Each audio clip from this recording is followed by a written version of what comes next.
Então, os objetivos de hoje, a gente vai passar um pouco a parte de teoria, né, e vai falar o que é um processo, vai falar um pouquinho dos processos de gerenciamento de projetos, melhoria contínua, que a gente já falou no começo da primeira aula, vai entrar um pouco em Kanban, tá? Então, vamos trazer os principais conceitos, sem aprofundar tanto, e depois, como eu falei para vocês, a gente vai para a parte prática, que é o que eu estou mais empolgado em fazer junto com vocês. Então, eu pensei em algumas áreas para a gente explorar, para a gente trabalhar de maneira prática, que seria a candidatura, a parte de depoimentos e, eventualmente, a parte de aquisições, para a gente explorar juntos. Então, vamos começar conceituando o que seria um processo, né? E por que a gente precisa do processo aí para estruturar o nosso trabalho, né? Um processo, basicamente, é uma maneira de você transformar alguma coisa em algo, em outra, que tem algum valor agregado. Então, normalmente você tem algum insumo, alguma entrada, né, que é aquilo que será transformado. Você usa ferramentas, usa técnicas para trabalhar esses insumos aqui, e aí você gera uma saída, um resultado que é um resultado com valor agregado, né? Então, aqui no exemplo, você tem madeira, você tem pregos, aí você trabalha essa madeira, trabalha os pregos aqui com serrote, com martelo, com régua e o que mais que for, e gera, no caso aqui, um telhado de madeira. Tá? Então, basicamente, essa aqui é a ideia do processo em si. Quando a gente fala em projetos em si, você tem todos os projetos, eles são compostos por processos, né? E o guia PMBOK, inclusive, ele organiza esses processos em grupos de processos ou, no caso dele, em áreas de conhecimento. A gente já vai falar um pouco mais. O processo, né, ele é um conjunto de ações, um conjunto de atividades que são relacionadas de alguma maneira, que vai levar a um resultado, como eu falei para vocês, um resultado que pega uma entrada e agrega valor em cima daquela entrada. E aí vocês têm dois tipos de processos. Os processos que são para fazer a gestão do projeto, que basicamente são aqueles processos, né, que a gente costuma trabalhar em cima do guia PMBOK,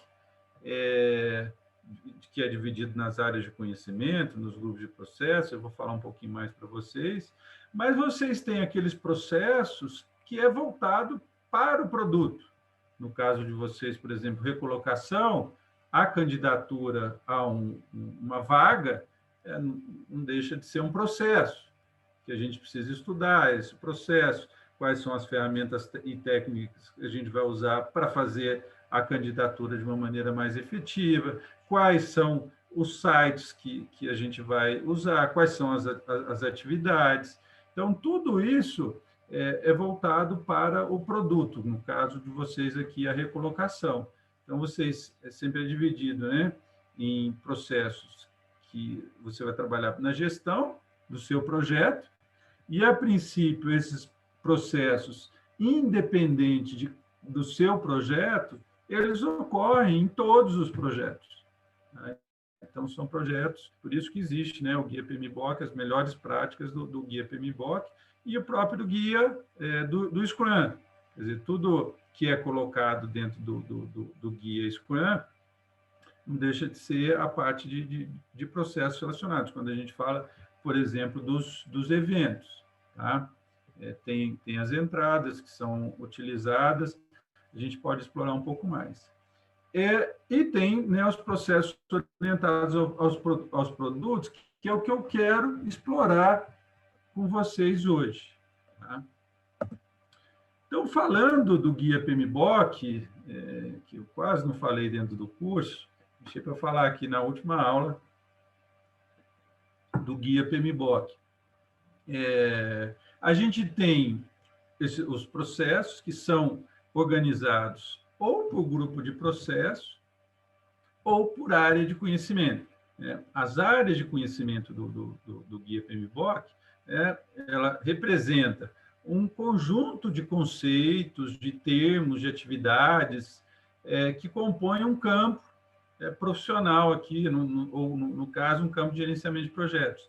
Então, no guia PMBOK, ainda na sexta edição, ele dividia essas áreas de conhecimento, ele divide ainda, né, em 10 áreas de conhecimento. Então, você tem na primeira área de conhecimento, que é gerenciamento da integração, que é a que integra todos os processos, você tem 7 processos. Depois você tem área de conhecimento de escopo, né, que é o que você fará dentro do projeto. E lá dentro tem 6 processos. Você tem o cronograma, que é o detalhamento das atividades, daquilo que será feito, né, do escopo. Aí você tem 6 processos lá dentro. Você tem custos. Você tem, que está relacionado, né, com os recursos que você vai utilizar, quanto custa os recursos, com orçamento. Que lá tem 4 processos também. Tem uns links depois, gente, se vocês quiserem entrar aqui, para pegar o detalhe de cada uma dessas áreas de conhecimento. Eu só estou passando bem rápido, mas para a gente explorar o que tem dentro de processo de gestão. Você também tem qualidade, que vai se preocupar com a qualidade do projeto como um todo, então, os padrões de qualidades que você vai trabalhar, qualquer coisa relacionada às outras áreas que a gente possa, eventualmente, não trabalhar em conformidade, a gente vai se preocupar com qualidade também. Tem outra área que é recursos, quer dizer, todos os recursos que você vai usar dentro do seu projeto. Então, e essas áreas, elas são muito interrelacionadas, né? Por exemplo, você depende dos recursos que você vai usar para calcular o seu cronograma, para calcular os seus custos, calcular o seu prazo. Tem uma área só para falar de comunicações, qual é a melhor forma de comunicar, como a gente vai fazer para engajar as partes interessadas, os envolvidos, através da comunicação. Tem uma área só de riscos para a gente discutir oportunidades, ameaças dentro do projeto. Uma área só para aquisições, tudo aquilo que a gente faz, que a gente vai terceirizar dentro do nosso projeto. Então, tem uma área só para explicar quais são as melhores práticas que a gente faz para terceirizar. Eu, inclusive, estou sugerindo uma das áreas para a gente explorar, que a gente acaba usando bastante no nosso projeto de recolocação, é aquisições. Quer dizer, qual é o melhor curso que vocês têm que fazer, né? Qual que é o melhor certificado que eu tenho que escolher? Então, está totalmente relacionado com aquisições aqui. Quais os critérios que eu vou utilizar para escolher o melhor curso? Quais os critérios que eu vou utilizar para escolher a melhor certificação? Tá? E a última área, que é as partes interessadas, que são os envolvidos. Então, também tem 4 processos aí. Totalizando, gente, 49 processos. E talvez aí sejam um dos motivos que o guia PMBOK acabou perdendo terreno, né, dentro das outras, principalmente dos métodos ágeis, porque é muito processo, é muito detalhamento. Não que eu não acho que seja importante esses processos, mas na prática a gente acaba usando isso de uma maneira muito consolidada e agrupada. Então, você nunca vai usar em nenhum processo, em nenhum projeto que você faça na sua vida, esses 49 processos. Tá? Eu nunca usei os 49 processos em nenhum projeto que eu trabalhei. É óbvio que você pega alguma coisa de uma coisa do outro, mas não os 49 processos. Então, gente, nós temos aí uma preocupação muito grande quando a gente fala de estruturar os nossos processos e os trabalhos, que é a melhoria contínua. Aquilo que eu falei para vocês nas primeiras perguntas que eu fiz lá na primeira aula que nós tivemos, né? Como é que a gente faz para obter o melhor resultado, né, com menor esforço? Vai ser através de selecionar as melhores práticas do mercado e trabalhar isso de uma forma buscando sempre a melhoria contínua. Tá? Então, hoje eu vou buscar as melhores práticas de mercado. Amanhã, essas melhores práticas não podem ser as mais atuais. Né? Exemplo disso é o próprio Guia PMBOK, que a gente está falando aqui. Hoje, a sexta edição está com 49 processos, vai ser lançada a sétima edição em agosto, que ele acaba, inclusive, com as áreas de conhecimento. Ele tem um outro conceito similar, que é os domínios de desempenho. Né? Então, nós precisamos estamos sempre em sintonia, buscando as melhores práticas de mercado. Por isso que a gente precisa sempre nos preparar. Sempre quando a gente acaba perguntando, né, a gente também, lá na primeira questão, que a gente fala de projeto, as pessoas sempre lembram de planejar, né, de se preparar. Então, por isso que, na recolocação de vocês, a primeira coisa é como que a gente vai planejar, como é que a gente vai fazer para se preparar. E por isso que a gente até trabalhou já no primeiro encontro, quais seriam os resultados chaves que a gente ia trabalhar dentro do nosso do projeto em si. Tá? Então, é o ciclo da melhoria contínua, o ciclo PDCA, né? Que é planejar. Primeiro, a gente estuda, a gente levanta, a gente busca alternativas, que é o que eu quero fazer com vocês hoje aqui, falando de processos específicos. Depois nós vamos partir para a execução, né? O do aqui em inglês, né? Que é executar. A gente vai pegar aquilo que a gente planejou, aquilo que se preparou, e vai executar aquilo. E aí nós precisamos envolver as pessoas, né? Precisamos garantir que as pessoas que precisam executar aqui atividades estão devidamente treinadas, com os equipamentos adequados, as ferramentas adequadas. Tá? Então, tem a parte de execução que é fundamental. Não adianta nada vocês ficarem planejando a sua recolocação durante semanas, se depois vocês não vão para a execução. É importante para qualquer projeto que exista o planejamento seguido de uma boa execução. Né? Então, eu costumo falar que quando a gente está planejando, está tudo maravilhoso. Quando a gente vai para a execução, é quando o bicho começa a pegar. Porque aí, eventualmente, as coisas não acontecem conforme a gente tinha planejado, começa a ter desvio, e por isso que a gente tem o cheque. Né? A gente começa, junto com a execução, a gente começa a medir desempenho.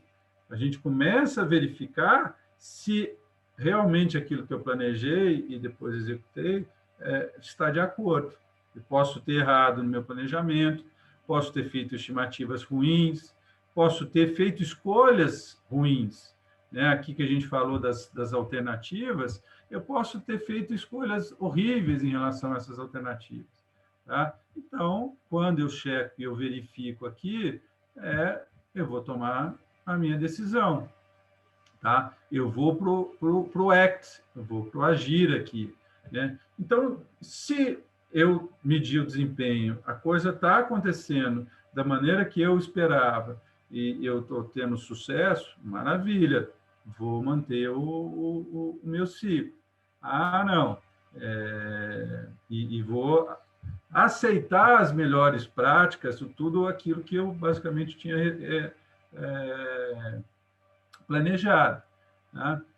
Caso contrário, não está indo bem, eu vou reavaliar e vou fazer um novo planejamento, vou pensar de novo quais são outras alternativas. E esse ciclo aqui é o ciclo da melhoria contínua que acredito que vocês conheçam. tá? Se quiserem, me interrompam, tá, gente? E aí, o último conceito de teoria que eu trouxe para vocês é o Kanban. Então, o Kanban ele foi criado lá em 1953 na Toyota, um pouco depois da Segunda Guerra Mundial, que o Japão estava se recuperando, estava começando uma aceleração aí do seu crescimento. E o que basicamente é o Kanban, né? Que o Taishi Ono aqui, se eu falei certo, criou lá na Toyota. É um método de gestão visual do fluxo de trabalho para fazer a definição, a gestão e a melhoria dos serviços. Então, de uma forma visual e desenhando o fluxo de trabalho, era identificado aonde estavam os problemas daqueles serviços. O Kanban ele é muito interessante porque ele é fácil, ele é simples de usar, né? Então a gente vai discutir um pouco isso hoje junto com vocês, vamos ver alguns exemplos. Ele facilita a visualização do fluxo de trabalho e melhora a comunicação entre os envolvidos. Então, na medida que a gente está olhando as coisas num fluxo de trabalho, fica muito mais fácil da gente identificar aonde estão os gargalos, aonde que as coisas estão parando. O Kanban em si, ele é um termo de origem japonesa, que esse termo é igual ao cartão, tá? E o que mais nós vamos usar, o Kanban, ele é um conceito, ele é mais abrangente, tá? O Kanban envolve aí o próprio conceito de melhoria contínua, o Kaizen. Então, por trás do Kanban tem até cursos, não sei, alguns de vocês possam eventualmente já ter feito até curso, ele é mais abrangente, tá? Então, ele é como se fosse até um framework de qualidade, talvez comparado aí com um Six Sigma, com outros frameworks de qualidade. Mas a gente vai explorar mais essa questão visual, essa gestão visual que ficou muito conhecida através do quadro Kanban, tá? Que é um quadro, igual a gente está usando no nosso quadro lá do Trello, que representa o fluxo das atividades em andamento de forma visual. O fluxo, o quadro Kanban mais conhecido, né, que ficou mais conhecido, principalmente quando a gente começou a trabalhar isso, a parte de desenvolvimento de sistemas, é o to do, doing e o done, né, que traduzindo aqui, que é o para fazer, fazendo e feito. Então, esse quadro foi um dos quadros mais usados lá atrás. Mas isso vale para qualquer fluxo de trabalho. E, normalmente, o pessoal usava post-it para movimentar esse fluxo de trabalho. Quando a gente fala do Kanban e fala do fluxo de trabalho, a gente pode usar como exemplo aqui a candidatura de vocês. Então, como funciona uma candidatura? Primeiro, eu fui lá e me candidatei, eu fui lá, apliquei a vaga. Por exemplo, aqui na Mercedes, criei um cartão aqui. Então, vamos dar um outro exemplo aqui. Me candidatei na Amazon, tá? Então, foi hoje que eu me candidatei. Aí a empresa me ligou, querendo marcar uma entrevista, hoje à tarde ou amanhã, sei lá, me ligou hoje. Eu venho e movimento aqui para o retorno da empresa. E aí eu tenho controle de como é que meu fluxo está andando. Então, por exemplo, se eu entrar aqui, candidatura da Mercedes, e vejo que, desde 30 de março, nenhum retorno, quer dizer, são 16 dias que eu me candidatei e a Mercedes não deu nenhum retorno para mim. Então, provavelmente, ou a vaga foi cancelada, ou o meu perfil não se adequa, eu posso chegar a algumas conclusões baseado a esse fluxo de trabalho. Vamos arregaçar as mangas, então, gente, que agora a gente começa o trabalho em si. A primeira coisa que eu coloquei aqui, que eu queria discutir com vocês, eu vou pedir até para vocês abrirem aí o microfone a partir de agora, que agora a gente vai fazer tudo juntos. Quais as áreas que vocês considerem essenciais para a recolocação? Então, eu acabei citando aqui, né, o processo de você se candidatar, né, que vai do seu ciclo inteiro, né, desde buscar as vagas, aplicar, fazer entrevista, ser selecionado, né, que eu chamei de candidatura. A questão que eu coloquei em outra área, que eu coloquei como depoimento, pensando nas provas sociais que a gente tem, que vai ajudar nesse processo de recolocação. E eu criei também aqui, dentro da área, aquisição, que é para ajudar a gente a tomar a decisão dos melhores cursos, melhores certificados, tudo aquilo que a gente vai adquirir para ajudar no nosso processo de aquisição. Fora essas três, o que vocês acham que a gente deveria incluir? Ou se vocês acham também, não, professor, tem nada a ver aquisição aqui. Eu queria a opinião de vocês aqui. O que deveria entrar e se vocês acham que deveria sair algum desses três aqui. Agora, eu queria ver junto com vocês como que a gente... Quais são, né? O que a gente precisa pensar em cada uma dessas áreas para a gente conseguir dominar essa área, né? Então, eu criei aqui um modelo de área, e aí, para estruturar, e a ideia de fazer um exercício junto aí com vocês, eu criei um modelinho de área. Então, a área, até alterar aqui, objetivos, e trabalhar aqui objetivos. Não, eu vou, inclusive, criar aqui, ó, checklist, ó, vou criar resultados-chave, vocês concordam? E nas áreas, eventualmente, a gente vai ter resultados-chave também. O que vocês acham que a gente teria pensando em área? E, ó, eu vou dividir isso, cada área vai ter seus processos, né? E depois, nos processos, a gente vai detalhar cada um desses processos. Acho que eu pensei uma coisa um pouco mais genérica para a área. O que vocês acham? O que a gente deveria trazer de tópico para pesquisar relacionado a uma área de conhecimento? Minha preocupação maior aqui é até a gente discutir mais os processos em si. E aí, dentro dos processos, aí sim a gente falar dentro de cada processo qual é o objetivo, qual é o resultado-chave, quais são as referências, quais são os sites. Vocês veem que até um pouco alguma coisa repetida. Quais são as ferramentas e técnicas, quais são, de cada processo, quais são as atividades.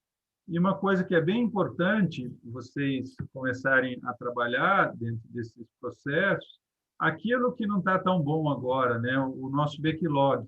Do mesmo jeito que a gente tem o Product Backlog no projeto de vocês, aqui, nesses processos, pode até alimentar o Product Backlog de vocês. Tá? Alguma coisa que vocês acham que seja interessante melhorar no processo de recolocação, vocês jogam lá já direto no próprio Product Backlog e, eventualmente, pode até colocar ou criar uma etiqueta nova chamada, por exemplo, de melhoria de processo. Mas agora, minha proposta é que vocês trabalhem em grupo a partir de agora. Então, vocês selecionarem um processo que vai ajudar na recolocação. Eu vou abrir salas. Nós estamos em quantos? Aqui, estamos em 6. Então, minha sugestão é que a gente trabalhe em 2 salas e aí vocês escolham um dos processos aqui e faça esse detalhamento lá.